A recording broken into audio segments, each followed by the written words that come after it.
Aaron was there, witness straight up, and he's going to bring it to you straight right now. Thank you. All right. Amen.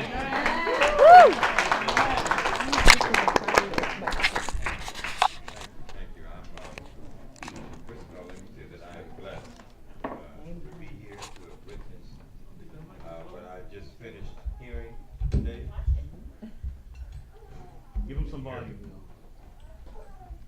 I want to hear every word. Amen.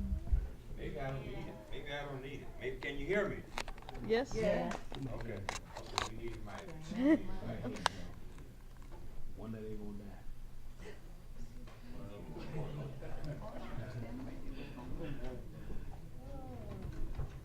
Okay. Yeah, I'm blessed to be here today to witness what I've heard today, and I want to thank everybody for being here. And my grandmother she told me I was a deep thinker, and she told me that one day I was going to be a preacher. So she would be proud of me today. Even though I never turned out to be a preacher, I did do the work of a preacher. That's right. Yeah. And my generation was a generation that was raised up with the oral tradition. We were very much connected to our history. I lived in the house with my great-great-grandmother, who was born in 1867, and her mother was a slave. And I remember hearing the stories about her mother. And I remember hearing the stories from my grandparents and my parents about their trials and tribulations and their things that they went through with their lives. And that really prepared me. It prepared my generation, because that gave us the foundation from which to operate from. It gave us a sense of purpose. It gave us a sense of identity. And because we had that connection to history. And unfortunately, the generations of today do not have that connection to history. Right. And that's something that we are going to have to work on to make sure that they know what the history is of black people and the struggles that we've had to go through, and our journey from the mother country. So, I grew up in a family that was very political. My father had went to World War II. He witnessed a lot of things.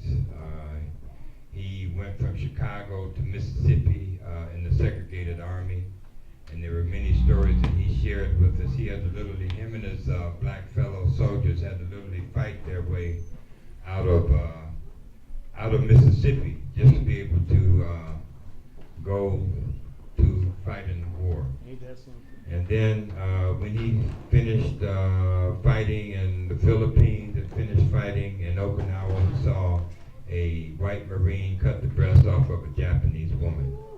And that enraged him so much that he took his weapon and he was going to fire upon the Marine until he was stopped by his fellow officers. And when he returned back from the war, he had a different perspective of his country. And he began to work in political organizations, specifically with Paul Robeson, and worked to bring some light to some of the experiences that he had gone through. I had an opportunity to march with Martin Luther King when I was very young, at the age of about 12 or 13 years old. I had an opportunity to meet Martin Luther King. And after meeting Martin Luther King, I decided that I was going to commit myself to making things a better place, to making the world a better place. And I started going on marches and demonstrations and pickets. And when I was in the 9th grade, I volunteered for the integrated school busing program, and I found myself in an all-white junior high school and high school. And that's where I first really ran into the great wall of racism, and I eventually returned back to the community. My generation also was the generation that watched multiple assassinations, political assassinations. The first assassination was the assassination of John F. Kennedy, who was the first democratically elected Irish president to ever be elected to the presidency. And it was a very traumatic experience to watch the president be brutally murdered the way that he was. And I remember John F. Kennedy held a special place in the black community, because that was the first time that we had a president that really seemed to have a strong interest in what was happening with black people. And he's the first one that really supported the civil rights struggle in the Deep South. And that was the first time I ever saw my father cry when John F. Kennedy was killed. Several years later, Medgar Evers was assassinated. Medgar Evers was one of the huge, great leaders of the civil rights movement that is often forgotten. And a year later, Malcolm X was assassinated.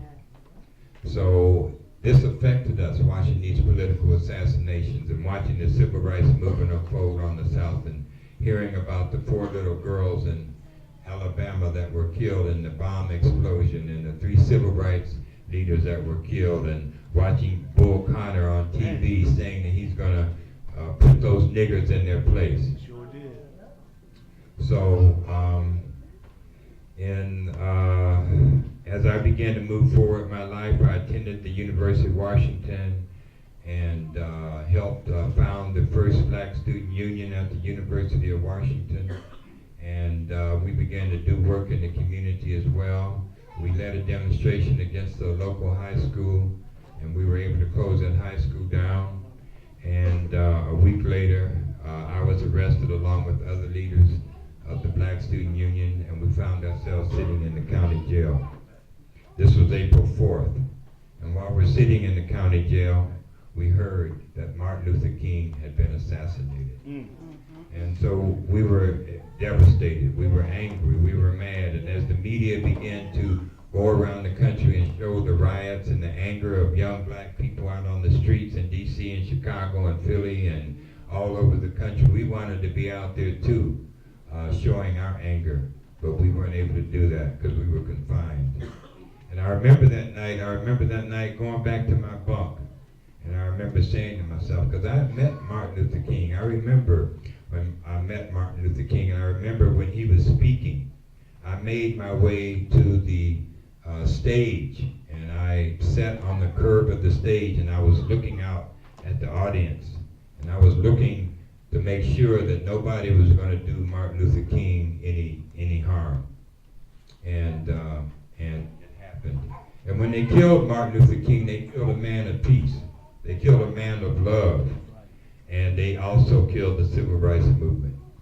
And so that night, while I was sitting in my bunk thinking about the death of Martin Luther King, I decided that I was going to no longer go on pickets. I was no longer going to go on demonstrations. I would put my picket signs down, and I would replace that picket sign with a gun. That's what I said to myself. And I didn't realize that all across the country, young people were also saying the same thing, because we all had watched Martin Luther King. We all loved Martin Luther King. And even though, as we got a little older, we began to distance ourselves a bit from Martin Luther King, we still loved him. And we still appreciated all the things that he did. And so, young, white, young, black, young, Asian, young, Latino, young, Native American, young youth all across the country came to the same conclusion that I came to, that we had to create organizations that would be more militant. And so I joined the Black Panther Party. And my first experience was with the Black Panther Party was going to the funeral of little Bobby Hutton. Little Bobby Hutton was 14 years old when he joined the Black Panther Party. He had dropped out of school. He was very, very much like a lot of the young black kids that we see hanging out on the streets today. He had gone through school and he didn't know how to read, he didn't know how to write, he couldn't do math, and so he became disillusioned and he dropped out of school. And fortunately, there was an organization there. He met Bobby Seale, he met Huey P. Newton. He became the first member to join the Black Panther Party at 14 years old. Wow. And in that process of being involved in the Black Panther Party, he learned how to read, he learned how to write, he learned how to do math. By 17 years old, he became the finance minister of the Black Panther Party. And on April 4th, a lot of people don't realize that on April 4th, there were members of the Black Panther Party when Martin Luther King was killed. There were members of the Black Panther Party, even though it was not sanctioned, it would never have been allowed had Huey been out on the streets, had Bobby been out on the streets, but members of the Black Panther Party made a bad decision that they were going to go out on the street and try to avenge the death of Martin Luther King. And when they did that, they engaged with the Oakland police officers in the shootout. Little Bobby Hutton and Eldridge Cleaver ran into an abandoned house. The police surrounded the house and shot thousands of rounds into the house, and they decided they had to surrender. So little Bobby Hutton threw the only weapon that they had, and they stepped out into the night with their hands raised. The police told little Bobby Hutton to run to the police car, and he did, and he was shot 20 times. So I happened to be in Oakland at the time of his funeral, and I remember his funeral at the little church in West Oakland. His casket, we walked into the church and his casket was sitting there, and he was laying in the casket, and I remember the moaning of his mother and the aunts and uncles and reaching out to that casket to the young man who could not reach back.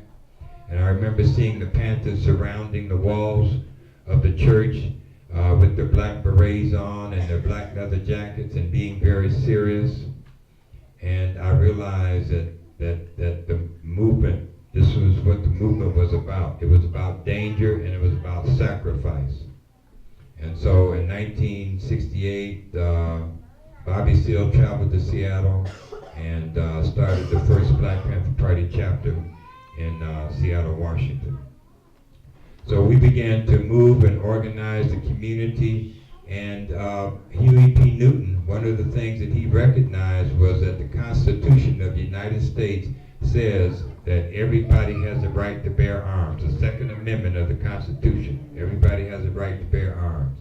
And Huey loved the Constitution. He was very well educated, and members of the Black Panther Party, we had to read 2 hours a day. We had to have political education class twice a week, and we were given a book list of 25 books that we were told we had to study.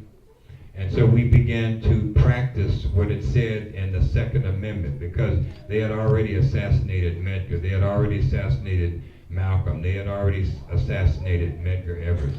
And so we wanted to exercise that right to defend ourselves. And that's what the Black Panther Party began to do in those early years. We armed ourselves to protect ourselves and to protect our community and teach the community that they had a right to have arms. They had a right to protect themselves.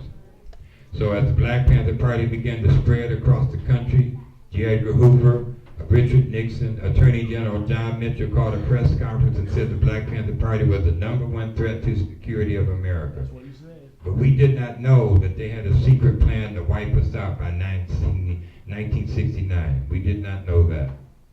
So the Black Panther Party began to spread across the country, and in Chicago, a young man named Fred Hampton organized a Chicago chapter of the Black Panther Party. What a lot of people don't know about Fred Hampton was that Fred Hampton used to study the speeches of Martin Luther King. He used to study the speeches of Malcolm X. And when he used to go to church, he went to church every Sunday, and the pastor would ask Fred to come up to the front of the church, because he knew that Fred always had something to say about what was happening in the community. And he became a very good orator, a very good speaker. The other thing about Fred is when he marched with Martin Luther King. He actually knew Martin Luther King, and he marched with Martin Luther King. And after walking through Cicero with Martin Luther King, he came to the same conclusion that Martin Luther King came to, that he had never seen that type of racism. Even in the South, he had never seen that type of racism that he saw in Chicago. But Fred Hampton decided he was not going to go on any marches after that. Fred Hampton also organized, when he was in high school, he organized his school to bring in teachers of color at his school. And to show you what a human being that Fred Hampton was, he also went out in the community, because the police were saying they were not getting paid enough to do their work, so he organized to bring a higher pay to the police department in the town that he lived in, so that they could do a better job. So eventually Fred Hampton would go to Chicago, and he would organize the chapter in Chicago. One of the first things that he did was he went down to the two largest gangs in Chicago, the Black Stone Rangers and the Black Gangster Disciples, and told them if they didn't stop fighting each other, they were going to have to deal with the party. So he got one of the gangs, the Black Gangster Disciples, to stop fighting each other, and they joined the Black Panther Party. The next thing that Fred Hampton did was went down to the poor white community. He went down and started talking to the organizers in the poor white community in the north side of Chicago. Many of them had migrated from the Appalachians, and he began to work with them. And the next thing he did was he met Cha-Cha Jimenez, who was head of the Young Lords gang in Chicago. And he convinced, the Young Lords was a Puerto Rican gang, and he convinced Cha-Cha to change his gang into a political organization. And so at that point, Fred Hampton became a target. He became a target by the FBI. And so the FBI began their plan to wipe out the Black Panther Party in January of 1969. Bunchy Carter, John Huggins, who were head of the Southern California chapter of the Black Panther Party. Bunchy Carter, who had been in prison. When he came out of prison, he was head of the largest gang in LA called the Slaussons. And when he joined the Black Panther Party, he quit the Slaussons. And a lot of those Slaussons came and joined the Black Panther Party along with him. So it's important to note that during the whole era of the Black Panther Party, the gang warfare in America stopped. It came to a complete halt. Because first of all, we would not allow it in the community. We would not allow it. And secondly, a lot of those young people began to join the Black Panther Party and work in the organization. But on January of 1969, Bunchy Carter and John Huggins, the two heads of the Southern California chapter, were assassinated. And the Southern California chapter would never recover from that assassination on the campus of UCLA. And 11 months later, now by this time we had started what we called the survival program, that we were always changing as an organization. We recognize that nothing stands outside of change, that everything is a constant state of flux. That's what we used to say. Everything is a constant state of flux. So by 1969, we took our uniforms off. We stopped wearing our uniforms because we realized it separated us from the community. We stopped carrying our guns as well because that was scaring the community. And we started what was called the survival program because we recognized the Vietnam War was taking place. A lot of resources were not coming into the community because of the war. A lot of kids were going hungry. So we started our first survival program. That was a free breakfast for school children program. When we got our orders to start the breakfast program, we went to churches, we went to community centers near elementary schools, and we asked permission to use their facilities for our breakfast program. We went out in the community and got food donated. We went outside to big meat plants and big bakeries and got lots of food donated, and we kicked off our breakfast program. We started serving thousands of kids all across the country, free breakfast every single morning. We talking about pancakes and sausage and bacon and grits and biscuits and good healthy food. And one of the things that started happening is that the welfare mothers started coming down to the breakfast program. And they asked, what can we do? Can we help? So pretty soon the welfare mothers actually began to take over the breakfast program. All we had to do was make sure the food was there. And this empowered them in their lives. This empowered them to want to do things more importantly in their lives. And many of them would go on and go to college and do a lot of very important things in and outside of their community. The other thing we did is we recognized that there were no medical clinics in the community, period. There were no medical clinics at that time. So we got the order to open up medical clinics.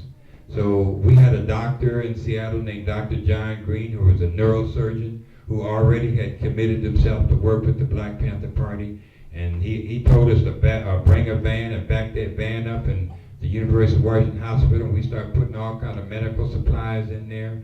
And within a couple of weeks, we got nurses that volunteered their time and all the supplies that we needed. And we opened up the free medical clinic, the first free medical clinic in the Northwest. And we opened up 11 free medical clinics all across the country, the Black Panther Party did. And along with our medical clinic, we started a baby wellness program. And we would give out vitamins and nutritions and formula and everything that a new mother needed to make sure that her baby was going to be healthy. And in the Harlem chapter and the Winston-Salem chapter, we recognize that, there's an old saying that the ambulance is not going to come to the ghetto. So in Harlem, they found an old ambulance and they fixed it up and started a free ambulance program. Look at it. The North Carolina chapter did the same thing. And so wherever there was a need for the community, we filled that need. We would go on to start the free food program, now they have food banks here, right? They got food banks all over the country, but a lot of people don't realize that there's a Black Panther Party that started the first food bank programs all across the country. We started giving out bags of groceries out of our office every single day. Now there were people in the party who didn't feel this was revolutionary, and some of them left because they actually wanted to be out on the streets shooting at police. This is what they thought they wanted to be. So they didn't want to be a part of this, so they left. That was fine because they were baggage anyway. So we would go on to start over 30 different community programs. One of the other most important programs was a